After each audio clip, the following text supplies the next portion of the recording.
السلام علیکم ناظرین، کیسے ہیں آپ؟ ٹھیک ہیں؟ خیریت سے ہیں؟ جیسا کہ آپ لوگ جانتے ہیں کہ محرم الحرام کا مہینہ جو ہے جاری ہے اور اس کی اہمیت سے کون واقف نہیں۔ محرم میں حضرت امام حسین رضی اللہ تعالیٰ عنہ نے اپنے بچوں کے جانوں کا نذرانہ دے کر اپنے نانا کے دین کو بچایا۔ اس مہینے کی اور ان ایام کی عظمت کی جو ہے وہ آپ کو بتانے کے لیے ایک ساتھ ویڈیو اٹیچ ہے، وہ دیکھیں اور ویڈیو کو لائک، شیئر اور سبسکرائب ضرور کیجیے گا۔ السلام علیکم ورحمۃ اللہ۔ ہائے یا رسول اللہ، ہائے یا رسول اللہ، آپ پہ اللہ کا سلام ہو، فرشتوں کا سلام ہو۔ آج ڈاکٹر حسین کی بارات ہے، انوکھی بارات ہے، نیزوں پہ چڑھ کے آ رہی ہے۔ آج اس نے سرخ جوڑا پہنا ہوا ہے، اپنے خون کے دھاگوں کا جوڑا پہنا ہوا ہے، اپنی بوٹیوں کا سرہ بنایا ہوا ہے، اور آج اس کی بارات نیزوں پہ چڑھ کے جا رہی ہے۔ آپ کی اولاد کو قتل کر دیا گیا، آپ کی بیٹیوں کو قید کر دیا گیا، کوفیوں نے کفن نہیں دیا تو تصفی علیہ الریاح، ہوا کو غیرت آئی، اس نے مٹی کو اڑایا اور ان کو مٹی کے کفن پہنا دیا۔ اسلام زندہ ہوتا ہے ہر کربلا کے بعد۔ یہ سب سے اونچا گھرانہ، اور وہ اللہ کے نام پر 72 آدمی، سامنے 5000 کا لشکر، جان بچانے کے لیے کلمہ کفر بھی جائز، لیکن ایک وقت آتا ہے کہ جان دینا جان بچانے سے زیادہ محبوب بن جاتا ہے۔ تو آپ نے ان سے کہا کہ مجھے آج رات کی مہلت دے دو۔ جمعرات کا دن تھا تو انہوں نے سمجھا شاید یہ کل صلح کی بات کرے گا۔ جب شام ہوئی تو عصر ہوئی تو آپ خیمے کے باہر بیٹھے تھے تو آپ کو نیند آ گئی، آنکھ کھلی تو آپ ہنسنے لگے۔ تو حضرت زینب نے پوچھا، بھائی یہ کوئی ہنسنے کا وقت ہے؟ تلواریں سر پہ چمک رہی ہیں۔ کہنے لگے، بہن اللہ کے نبی خواب میں آئے ہیں اور کہہ رہے ہیں بیٹا میں تمہیں لینے کے لیے آ چکا۔ جن کو لینے کے لیے نبی آئے، کیا پروٹوکول؟ آپ لوگوں یہ افسروں کے لیے پروٹوکول نہیں لگتا؟ کیا پروٹوکول لگا ہے کہ میرا نبی فرشتوں کے ساتھ، صحابہ کے ساتھ آ کے حسین کا استقبال کر رہا۔ تو آپ نے اپنے سارے ساتھیوں کو اکٹھا کیا رات کو، کہا دیکھو انہیں صرف میری جان مطلوب ہے، وہ مجھے قتل کرنا چاہتے ہیں، تمہیں نہیں۔ تم تو میری طفیل میں مارے جاؤ گے، تو ایسا ہے میں تمہیں اجازت دیتا ہوں، تم رات کے اندھیرے میں سب نکل جاؤ، میں اکیلا اپنے اللہ کے پاس حاضر ہو جاؤں گا۔ تو سب نے کہا کہ ہمارا جینا بھی آل رسول کے ساتھ ہے اور مرنا بھی آل رسول کے ساتھ، تیرے بغیر ہماری بھی کوئی زندگی نہیں۔ سعید بن عبداللہ ایک نوجوان تھے، وہ کھڑے ہو کے کہنے لگے، اے حسین میری ایک جان ہے جو ایک وار میں ختم ہو جائے گی، کاش میرے پاس 100 جانیں ہوتیں اور میں ہر جان تیرے اوپر قربان کرتا چلا جاتا، بل ہم تمہیں چھوڑ کے جائیں گے۔ تو وہ رات سب نے جاگتے گزاری، اور نفلوں میں، دعاؤں میں، رونے دھونے میں۔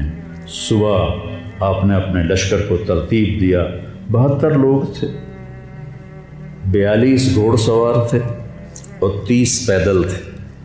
تو آپ نے رائٹ سائڈ کا جھنڈا دیا زہیر کو، اور لیفٹ کا جھنڈا دیا حبیب کو، اور درمیان میں جھنڈا دیا اپنے بھائی حضرت عباس کو، جو عباس علمدار کہلاتے ہیں، ان کو جھنڈا دیا۔ اور پھر انہوں نے کہا دیکھو ہم اب ایک امت ہیں، ایک ملت ہیں، ایک کلمے والے ہیں، لیکن اگر تلوار نکل گئی تو تم ملت سے خارج ہو جاؤ گے، تم نبی کے نواسے کو قتل کر رہے ہو، میں نے کبھی کسی کو بے گناہ قتل نہیں کیا، تم کس جرم میں مجھے قتل کر رہے ہو؟ تو شمر کہنے لگا ہم نے تمہیں قتل کرنا ہے۔ تو کہنے لگے صدق اللہ و رسولہ، سچ کہا اللہ اس کے رسول۔ ساتھیوں نے پوچھا جی کیا کہا میرے نبی نے کہا تھا میں ایک کتا دیکھ رہا ہوں جو کالا اور چٹا ہے تو میری اولاد کا خون چاٹ رہا ہے. تو شمر کو برس پھل بیری ہو گئی تھی، تو کالے سیاہ رنگ کا تھا، تو اس کے چہرے پر کالے چٹے داغ، بدن پہ کالے چٹے داغ. تو آپ نے کہا یہ وہ کتا ہے یہ ہمارا خون پیے گا. تو جب اس نے کہا ہم تمہیں قتل کریں گے تو آپ ہنس پڑے. سبحان کہنے اب الموت تو بے وقوف، مجھے موت سے ڈراتا ہے. موت میں تو ہماری راحت چھپی ہوئی ہے. تو ایک ایک کر کے لوگ نکلنے شروع ہوئے. تو جو نکلے کوفی قتل ہو جائے، جو نکلے وہ کوفی قتل ہو جائے. تو شمر نے بکواس کی مرن واسطے آئے انہیں ساڑھے سارے مار دے ہونا ہے، ان کو کٹھے حملہ کرو ان پر اور پہلے ان کے گھوڑے قتل کرو. تو 5000 تیر چلے اور 42 گھوڑوں کو انہوں نے پہلے نشانہ بنایا، وہ سارے مر گئے اور پھر وہ سارے پیدل ہو گئے. اور اس کے بعد دو بدو ایک کے سامنے 50 آدمی، کیا مقابلہ تھا. گرتے گئے کٹتے گئے. اتنے میں نماز کا وقت ہو گیا، جمعے کا ہی دن تھا. اور سورج ڈھلا تو آپ نے دیکھ کر زہیر کو کہا کہ شمر سے کہو مجھے نماز پڑھنے. کوئی ہے گنجائش نماز چھوڑنے کی؟ شمر سے کہو مجھے نماز پڑھنے. کیا اس کے بعد بھی یہ امت کہہ سکتی ہے جی باجی کیا کریں، ڈیوٹی پر تھا نہیں پڑھ سکا، دکان پہ رش بہت تھا نہیں پڑھ سکا، وہ جی بس ساتھیوں میں بیٹھے گپے مار رہے تھے نہیں پڑھ سکا. گنجائش ہے؟ تو آپ نے شمر کو پیغام بھیجا نماز پڑھنے دو. انہوں نے کہا ہم تمہیں قتل کریں گے نماز میں ہی. آپ نے کہا پھر چلو آؤ ادھر آ ستمگر، ہنر آزمائیں تو تیر آزما ہم جگر آزمائیں. ہم نے کہا آدھے نماز پڑھو آدھے ان سے جنگ کرو. تو یہ کیسی نماز ہے کہ تیروں کی سنسناہٹ ہے، تلواروں کی جھنکار ہے، نیزوں کی کھڑکھڑاہٹ ہے اور بدن خون سے تر بتر ہیں. اپنے خون سے وضو کیے یا کربلا کی مٹی سے انہوں نے تیمم کیا. جب انہوں نے اللہ اکبر کہا ہوگا تو زمین آسمان میں کیا ہلچل مچی ہوگی. جب سجدے میں سر رکھا ہوگا تو تحت الثری تک زمین کی کیا چیخیں بلند ہوئی ہوں گی اور فرشتوں کی کیا آہ و بکا ہوئی ہوگی کہ 1443 ہجری جا رہی ہے، اب 44 آ جائے گی کل. 1443 سال میں ایسی نماز نہیں پڑھی گئی. کربلا کیا کہتا ہے کہ اللہ کے حکم پہ قربان ہو جاؤ، اللہ تمہیں امر کر دے. حسین آج بھی زندہ ہے اور یزید کا نام و نشان مٹ گیا، ابن زیاد کا نام و نشان مٹ گیا، شمر کا نام و نشان مٹ گیا. آخر کرتے کرتے کرتے نماز مکمل فرمائی. نماز کے بعد پھر سینہ سپر ہوئے، سارے ساتھی قربان ہو گئے، اہل بیت بچ گئے 16. تو آپ کے بیٹے علی اکبر نے کہا ابا جان میں آپ کو مرتا نہیں دیکھ سکتا، آپ مجھے پہلے مرنے دیں، میں آپ سے پہلے جانا چاہتا ہوں. تو آپ نے بیٹے کو روانہ کیا. وہ تلواروں کے نغمے میں آئے اور سر دھڑ سے جدا ہو گیا. پھر حضرت حسن کے بیٹے عبداللہ آئے، کہنے لگے چاچا میں بھی تجھے مرتا نہیں دیکھ سکتا، مجھے اجازت دے میں جاؤں. یہ میرے نبی کی اولاد ذبح ہو رہی ہے، یہ بکرا نہیں ذبح ہو رہا، یہ میرے نبی کی اولاد ذبح ہو رہی ہے. تم پولیس والوں کو، تم تاجروں کو، تم زمینداروں کو، تم سیاستدانوں کو، تم کاروباریوں کو، تم بیوروکریسی کو، تم فوج کو وہ پیغام دے رہے ہیں کہ اللہ کو راضی کرنے میں ہر سودا منظور ہے. تو پھر کیا ہوگا؟ حسین کی طرح نام زندہ رہے گا اور دنیا کے سودے کرنے والوں کا یزید کی طرح نام مٹ جائے گا. آج اس بدبخت کی قبر کا بھی نشان کوئی نہیں، اور حسین کی قبر پہ سارا سال میلہ لگا رہتا ہے اور زائرین کا ایک رش ہوتا ہے. لوگ پیدل جاتے ہیں مزار شریف پر. تو عبداللہ کو تلوار پڑی کندھے پر تو بازو کٹ گیا. تو ان کی چیخ نکلی یا عمّا، ہائے چچا، کیا گزری ہوگی حسین کے دل پر. یا اماں، ہائے میرے چچا. وہ پیچھے تھے تو وہ زخمی تھے، لیکن وہ شیر کی طرح آئے دھاڑتے ہوئے اور صفوں کو چیرا، اور عبداللہ تک پہنچے تو ایڑیاں رگڑ رہے تھے، تڑپ رہے تھے، آخری سانس تھے. تو آپ نے کہا بھتیجے آج تیرا چچا بڑا بے بس، آج تیرا چچا بڑا بے بس، میں تیری مدد کو نہیں پہنچ سکتا. کیا حال ہوگا ان کا جب یہ اللہ کے نبی کے سامنے پیش ہوں گے. پھر آپ نے ان کی میت کو اٹھایا، پیچھے جا کے رکھا. پھر عبداللہ بن جعفر کے بیٹے اون اور محمد شہید ہوئے. پھر مسلم بن عقیل کے بیٹے عبد الرحمن اور جعفر اور عبداللہ شہید ہوئے. حسن کے بیٹے عبداللہ کے بعد ابو بکر شہید ہوئے. پھر آپ کے اپنے بھائی عثمان، جعفر، محمد، عبداللہ، ابو بکر، 5 بھائی حضرت فاطمہ کی نسل سے، دوسری بیویوں سے، وہ شہید ہوئے. عباس اور چھٹے آپ شہید. جب آپ آخری رہ گئے تو آپ کے بیٹے تھے عبداللہ 2 سال کے. آپ نے کہا عبداللہ کو بھیج، اس کو ایک دفعہ پیار کر لیا.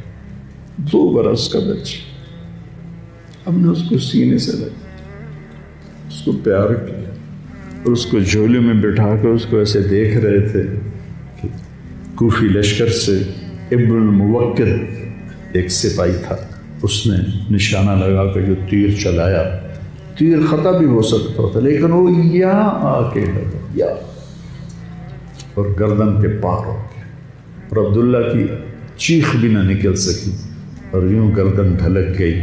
یہاں میرے نبی کے نواسے پیمانہ لبریز ہو. آپ نے دونوں ہاتھ کر کے عبداللہ کا خون ایسے اپنی لب میں بھر لیا، اور پھر اس کو یوں آسمان کی طرف اٹھا کر کہا تو راضی ہے تو میں بھی راضی، تو راضی ہے تو میں. ان سے بدلہ ضرور لینا. اس کے بعد کوئی مسلمان کہہ سکتا ہے کہ میں اولاد میں کتوں کماؤں، ہیرا پھیری نہ کراں، جھوٹ نہ بولاں، رشوت نہ لواں.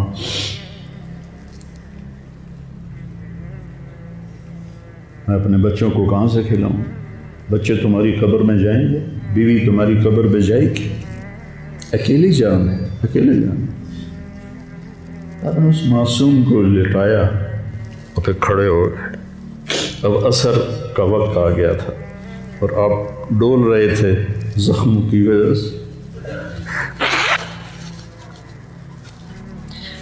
جس ہستی کے ایک ایک جسم کے حصے کو نبی نے چوما ہو، آج وہی جسم تیروں سے چھلنی تھی اور زخموں سے چور تھا. آپ ایسے ایسے ڈول رہے تھے اور لڑ رہے تھے. تو شمر نے کہا آگے بڑھو اور اس کا سر اڑا دو. تو کوئی ہمت نہیں کر رہا تھا. تو شمر نے پھر ان کو گالیاں دی.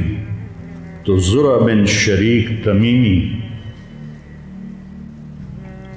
وہ آگے بڑھا، اس نے آپ کے نیزہ مارا، یہاں نیزہ لگا، پار ہو گیا.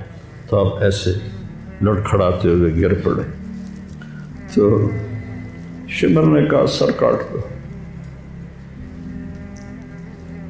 تو سنان بن ابی انس آگے بڑھا سر کاٹنے کے لیے، تو اس کے ہاتھ کانپنے لگے، پیچھے ہٹ گئے. تو خولہ بن یزید نے اس کو گالیاں نکالی اور آگے بڑھ کر خنجر نکالا، سر کاٹ. جس گردن کے بوسے میرے نبی نے لیے، اس کو یوں سینے سے لگایا تھا، اس کا سر کاٹ دیا. پھر 72 کے سر کاٹ دیا. 2 سال کے عبداللہ کا سر بھی کاٹ دی اور نیزوں پہ چڑھا دی اور لاش پہ گھوڑے دوڑا دی. تو جب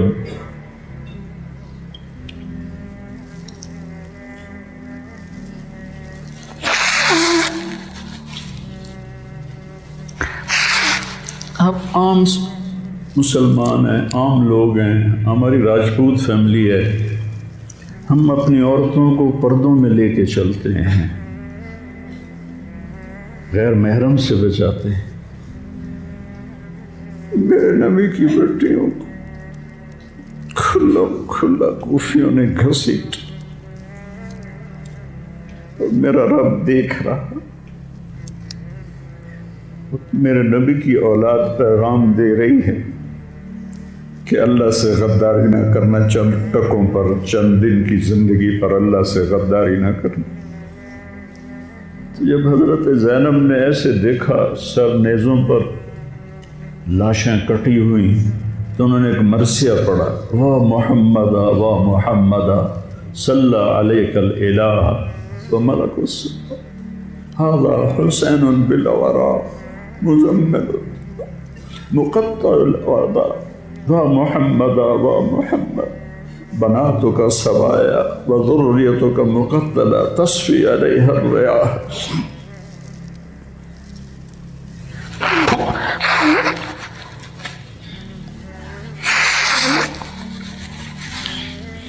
ہائے یا رسول اللہ، ہائے یا رسول اللہ، آپ پہ اللہ کا سلام ہو، فرشتوں کا سلام ہو۔ آج ڈاکٹر حسین کی بارات ہے، انوکھی بارات ہے، نیزوں پہ چڑھ کے آ رہی ہے۔ آج اس نے سرخ جوڑا پہنا ہوا ہے، اپنے خون کے دھاگوں کا جوڑا پہنا ہوا ہے، اپنی بوٹیوں کا سرہ بنایا ہوا ہے، اور آج اس کی بارات نیزوں پہ چڑھ کے جا رہی ہے۔ آپ کی اولاد کو قتل کر دیا گیا، آپ کی بیٹیوں کو قید کر دیا، کوفیوں نے کفن نہیں دیا تو تصفی علیہ الریاح، ہوا کو غیرت آئی، اس نے مٹی کو اڑایا اور ان کو مٹی کے کفن پہنا دیے۔ مجھ سے اس واقعے کی تفصیل بیان نہیں ہوتی، میرے جذبات میرے قابو سے باہر چلے جاتے۔ ایک تو اس قصے کا درد مجھے رلاتا ہے، ایک اپنے مسلمانوں کا درد رلاتا ہے۔ جس امت کے پیچھے کربلا کی تاریخ ہو، وہ امت کیا کر رہی؟ چند پیسوں پہ ایمان بیچ رہے، چند ٹکوں پہ ایمان بیچ رہے۔